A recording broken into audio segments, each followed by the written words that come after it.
So I've been thinking a lot about Jaws recently, and I don't think this is necessarily a movie that needs a lot of introduction, but just in case you've been living under a rock or haven't experienced any sort of cultural osmosis at all, Jaws is a 1975 film directed by Steven Spielberg, and it's this that really makes him a household name. Starring Roy Schneider, Robert Shaw, Richard Dreyfuss, and Lorraine Gary, it's essentially a tale about a giant man-eating shark that terrorizes an island community. I watch Jaws basically every summer, or at least for the last several years. I was not allowed to watch it at all as a child because we live on an island and very close to the water, and I think my parents didn't want me to develop some sort of crippling fear of the water, which I think happened to a lot of the people that saw Jaws when it came out, or saw it too young.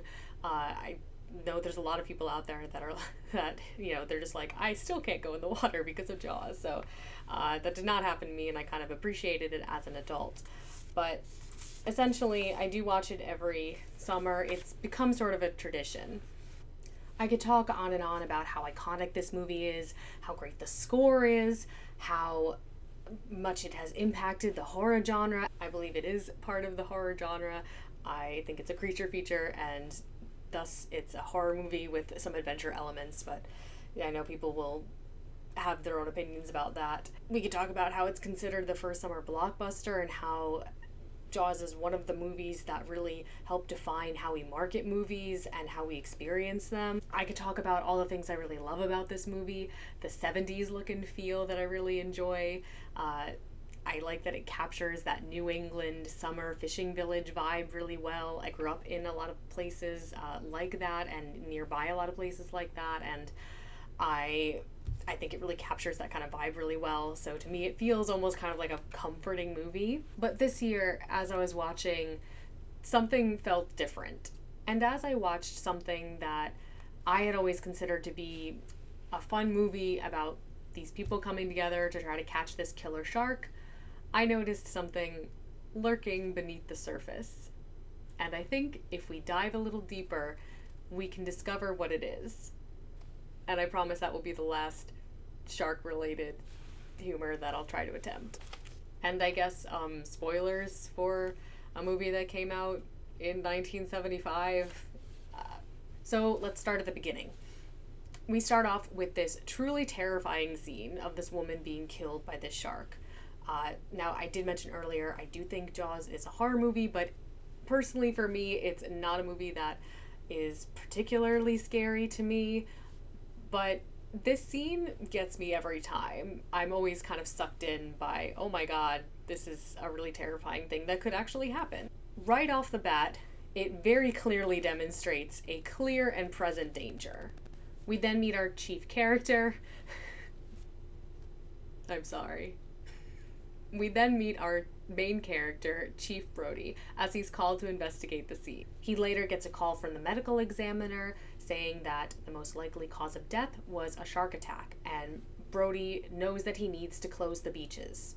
He asks where they keep the beaches closed sign, and he's told, we never had any. Hey, Chief, where do we keep the beach closed signs? We never had it. No? He winds up actually having to buy materials so that his secretary and his deputy can make the signs. Unfortunately, the mayor gets wind of this, and he overrules Brody, and he insists that the beaches be kept open. Mayor Vaughn and the guy that runs the newspaper actually gang up on Brody and start to make him second guess himself because they really don't want a panic to start. You yell barracuda. Everybody says, huh? What? You yell shark. We've got a panic on our hands on the 4th of July. Mayor Vaughn is very concerned that if the beaches close, then the tourists that usually come every summer won't come, and the town depends on their money, so the economy will greatly suffer. Amity is a summer town. We need summer dollars. He tries to explain it away, saying we've never had problems with sharks in the past, and the medical examiner is now starting to say that he might have been mistaken, and it was possible that it was a boating accident that killed this girl. Brody reluctantly accepts that he can't do anything at this point, and maybe it was a boating accident, or at the very least, maybe it's just an isolated incident.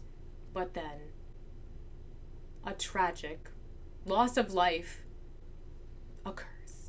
Pippet! Pippet! Come on, Pippet! Pippet!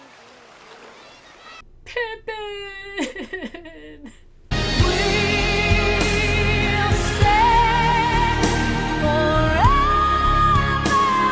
And also, Alex Kittner, a young boy, is brutally eaten just feet away from bathers in broad daylight.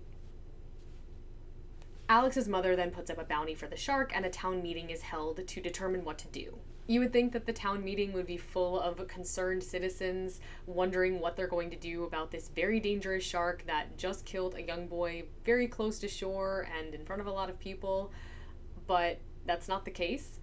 We even hear one woman saying, "We don't even know that there is a shark around here." So clearly there's a lot of rumors and misinformation being spread. There is the kid who was missing in the video. His mother says it wasn't a shark. We don't even know that there's a shark around here. The meeting starts and Brody does his best to explain the plans that they have. He is almost immediately interrupted by someone from the crowd asking what they're going to do about the beaches. Brody continues saying they're bringing on extra summer deputies and they're going to use shark spotters on the beach before he is interrupted yet again by someone asking what they're going to do about the beaches. The crowd waits with bated breath. This is why they're here. Brody pauses and says, Yes, we are. The room erupts into protests. Brody is mentioning that they're going to bring in experts. No one is listening to him. The mayor then tries to calm the crowd down, saying only 24 hours. They only want to close the beaches for 24 hours. And Brody looks at him like, what? And he literally says, I didn't agree to that. I didn't agree to that. And despite the fact that the mayor said only 24 hours to calm everybody down, it does not seem to help. There's even a voice heard above the crowd saying, 24 hours is like 3 weeks. 24 hours is like 3 weeks. It's then that Quint makes his entrance.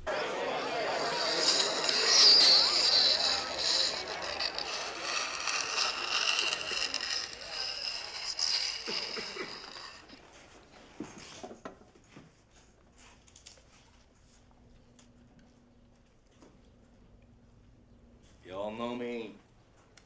Know how I earn a living. I'll catch this bird for you, but it ain't gonna be easy. It's bad fish. Not like going down the pond chasing bluegills or tommycats. This shark, swallow you whole. He starts directly playing on their fear, saying that killing the shark quickly will bring back those summer tourists and summer dollars. That'll bring back the tourists. That'll put all your businesses on a paying basis. He demands $10,000 to kill the shark and really drives his point home, asking them if they want to stay alive and ante up or play it cheap and be on welfare the whole winter. And this is really interesting.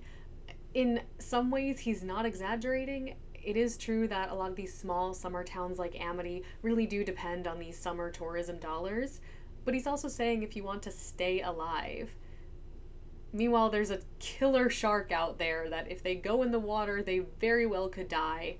So it's a very interesting juxtaposition. He's obviously talking about staying alive financially, but they might be sacrificing actually staying alive in some cases. So the hunt for the shark is on, and meanwhile, the shark expert that Brody mentioned, Hooper, has arrived. He's able to confirm that Chrissy, the woman in the beginning, was killed by a shark, and he asked Brody and the medical examiner if they've notified the Coast Guard, which of course they have not. This was no boat accident. Did you notify the Coast Guard about this? No, it was only local jurisdiction.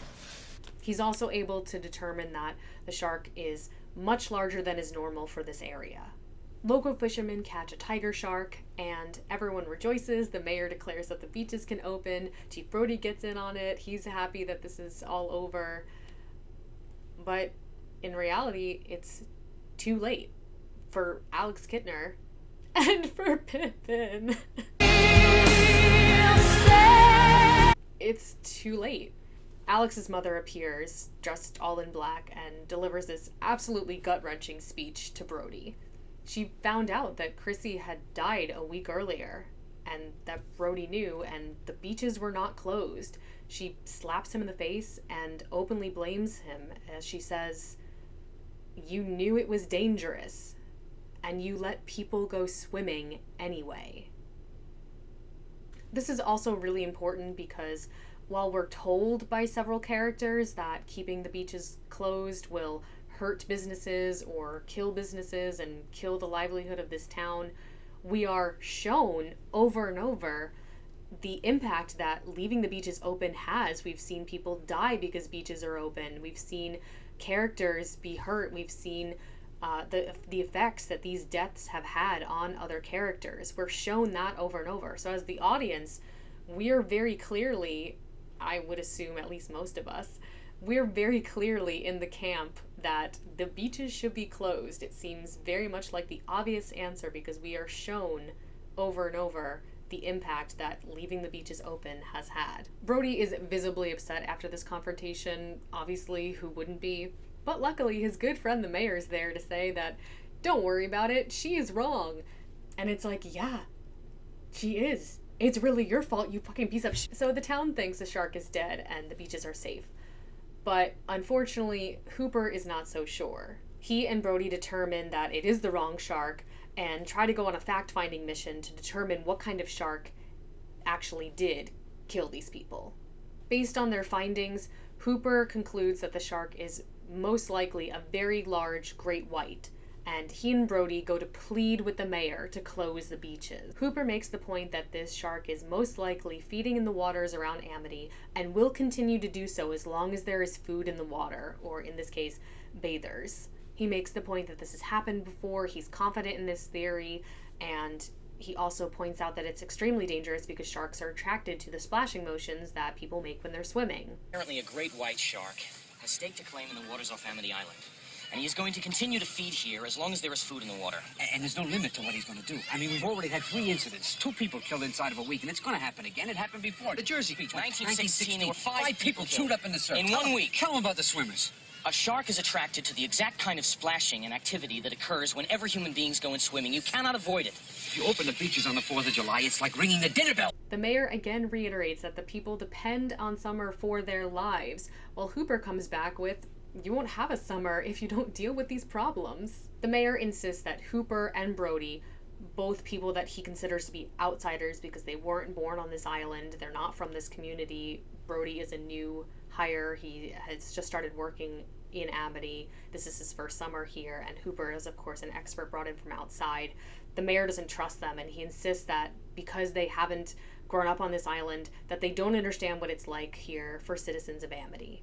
Hooper again states that you either need to kill this shark or cut off its food supply, and Brody again pleads with the mayor to close the beaches. The mayor, when presented with facts from an expert, responds with disbelief, derision, and sarcasm. Now why don't you take a long, close look at this sign? Those proportions are correct. Love to prove that, wouldn't you? Get your name into the National Geographic. Brody explains, if we make an effort today, we might be able to save August. And the mayor responds, August? August?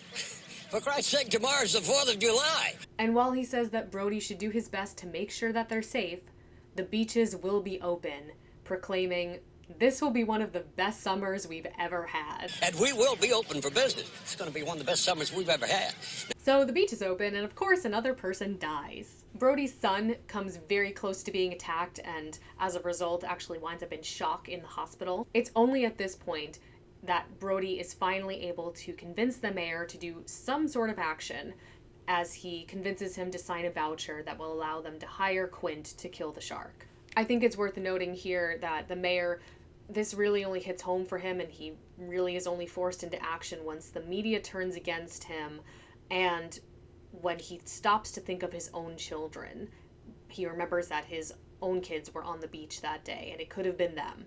It's only when he makes it personal for himself that he finds it within him to take some form of action. And at this point, the rest of the movie is an exciting chase to catch this shark. We see Quint and Brody and Hooper all interacting with each other as they try to work towards this goal. So what was the point of me going through the first half of Jaws? By now you've probably guessed why this film seems a little bit more significant to me than it usually does, but just in case, I'll outline the major points. Number 1, a clear and present danger appears. Number 2, the people should have been more prepared for something like this, but they are woefully underprepared.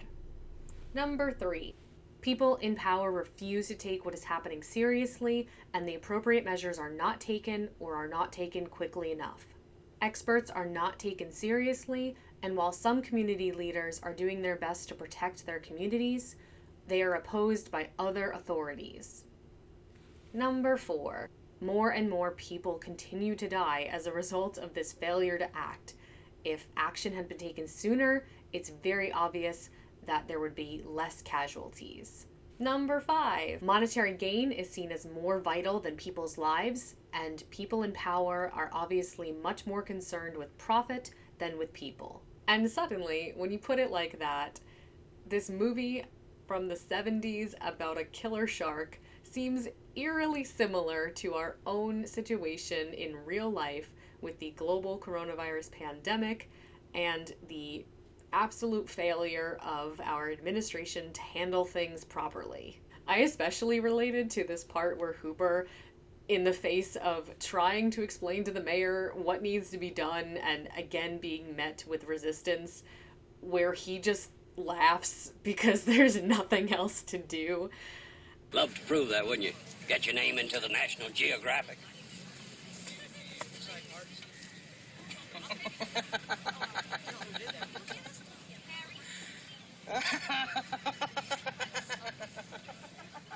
That was peak 2020 coronavirus energy for me right there.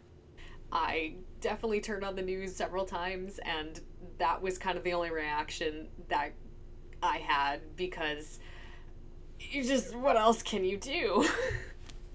When you don't think it can get much more ridiculous, it does. And there's not much else you can do. In Jaws, our protagonists have to find and kill a dangerous shark. It's a monster. It's something that's incredibly dangerous, and it must be stopped. But really, it's an animal. It's a thing of nature. It doesn't think or reason, at least not the way that we do. Now, you can argue, and some do, that the shark in Jaws is a force of evil. It's a supernatural being. It is out for revenge. It's some sort of mystical monster. I personally never read it that way. I think that's a valid reading, but I always saw the shark as a very dangerous animal, but nothing more. It's abnormally large and has killed people and is very dangerous, but ultimately it's an animal, it's a part of nature, and it's just something that we can't control.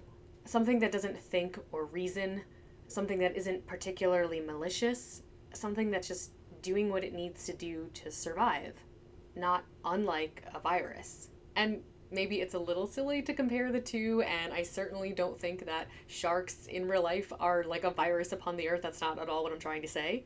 But I do think it's interesting that in both these cases we have kind of this force of nature, something that is kind of beyond our control, something that, again, doesn't think or feel, something that is just doing what it has to do to survive, and in doing so, it's harming and killing humans. And what I find really interesting is the similar ways in which the people in power in both these situations are reacting.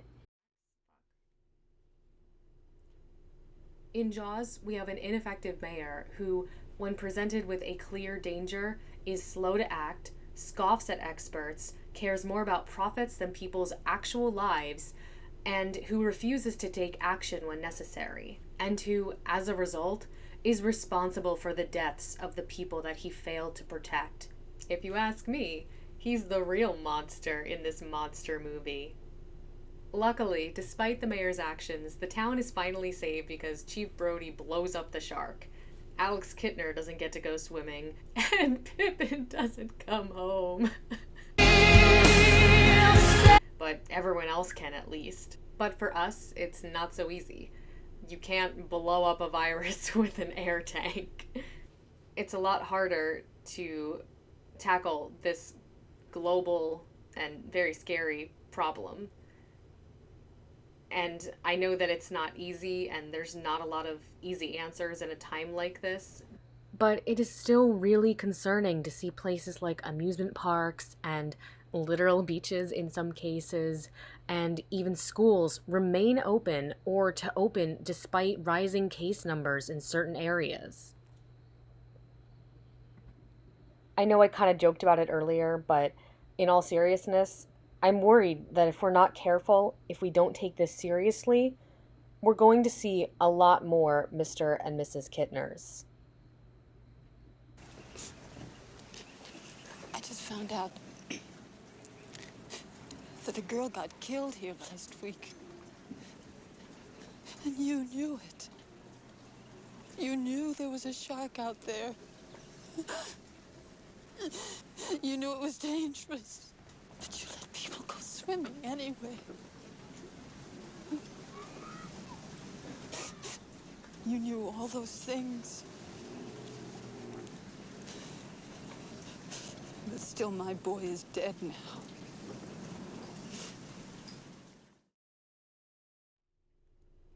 It's going to be a long, hard road, but the best thing that we can do right now is to keep socially distancing, keep wearing our masks, keep washing our hands, and keep limiting our time in public as much as we can. The time for saving August has come and gone. And in the interest of doing our best to keep everyone safe, depending on the area and the information given us, whether it's literal beaches in some cases, or amusement parks, or schools, or what have you, maybe it's time to get out those beaches closed signs.